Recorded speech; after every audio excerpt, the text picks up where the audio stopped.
Buenos dias and welcome everybody to the Take Action for Puerto Rico press conference on this gorgeous day in front of the U.S. Supreme Court. We are here today to raise our voices, to join our voices to oppose discrimination against U.S. citizens who live in Puerto Rico and in all of the U.S. territories.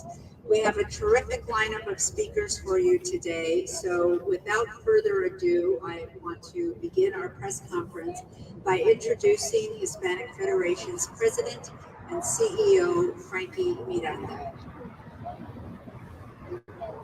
Thank you, Laura. I want to thank all our partners and allies who have joined us here today to speak out against discrimination. Discrimination against some of the most vulnerable and politically powerless U.S. citizens. For 30 years, Hispanic Federation has been working to uplift and advocate for Latino communities across the country, including in Puerto Rico.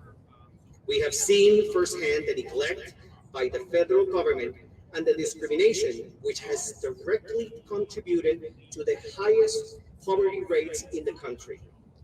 Today, in the case of the United States versus Vaello-Madero, we have a chance to right some of those wrongs. Mr. Vaello-Madero, a 68-year-old man, became eligible for SSI in 2012 when he was living in New York. In 2013, he moved to Puerto Rico, and 4 years later, the federal government sent him a bill asking him to pay back $28,000 in SSI benefits. Simply by moving to Puerto Rico, he became ineligible to receive SSI. Nothing had changed for Mr. Vaello-Madero, except that he moved to Puerto Rico. He went to the court to fight this injustice, and guess what? Not one, but two federal courts agreed with Mr. Vaello-Madero.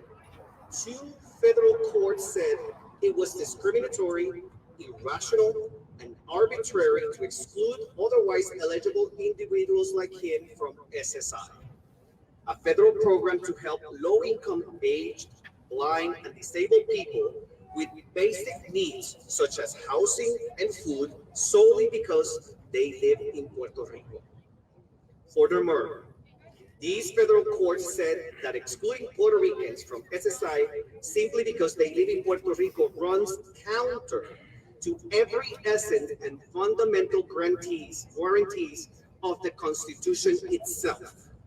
The Trump administration appealed these decisions, and now the Biden administration is continuing those appeals by arguing in front of the Supreme Court in a little over an hour that Congress has the right to discriminate against U.S. citizens who live in Puerto Rico, and that it should be up to Congress to decide which constitutional rights are given or denied to people who live in Puerto Rico. We don't agree. Federal safety net programs should be equally available for all U.S. citizens, including those residing in Puerto Rico. The continued unequal access to medical, nutritional, and financial resources causes Puerto Ricans, especially the elderly, poor, and those with disabilities, to have a lower standard of care, service, and overall quality of life. It is not a fluke that Puerto Rico has both the highest poverty rates for adults and children across the United States, and has long been denied equitable access to a whole range of federal programs designed to support and lift vulnerable Americans out of poverty. These policies and this treatment by federal government has directly contributed to the poverty and suffering on the island, and that needs to change. Puerto Ricans were hopeful it will change after the last election because President Biden criticized the Trump administration for appealing the Vaello-Madero federal court rulings and said he will ensure that residents of Puerto Rico have access to these benefits. When I met with President Biden at the White House in August, I appealed to him to drop the Trump administration case and cease arguing the right of the federal government to discriminate against U.S. citizens who live in Puerto Rico and other U.S. territories.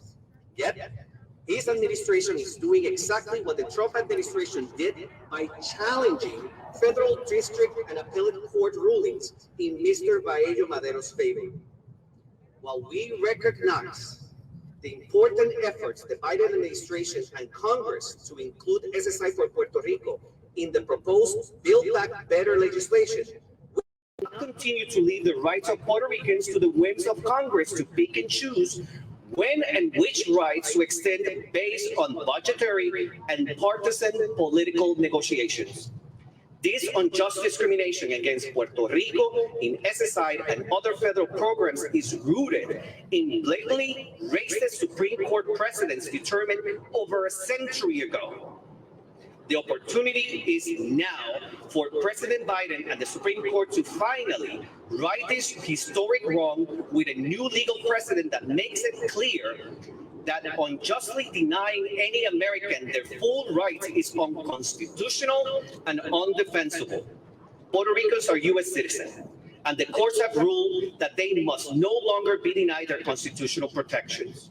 The outcome of the Vaello-Madero case will have a far-reaching impact on other cases currently being held in abeyance, in which other federal courts have agreed that it is discriminatory to deny benefits to otherwise qualified citizens, simply because of where they reside, while other cases are being stayed pending a determination.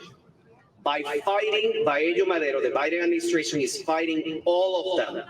All plaintiffs, indeed, in a case currently on hold pending this decision, have said every passing minute constitutes an unnecessary delay for people who are eligible and in an urgent need of the most immediate participation in the SSI program. Even minimal periods of time without receiving SSI only causes further health risk, significant economic hardship, and constitutional harm. The lasting consequences of a negative decision in this one case on the lives of Puerto Rican families and children will be to continue to inhibit their ability to lift themselves out of poverty and to prevent them from receiving access to the same care and support as other low-income citizens. A negative decision will ensure that they will continue to be penalized by the federal government because of where they were born or where they choose to live within the U.S. In the end, this is not a complicated legal argument.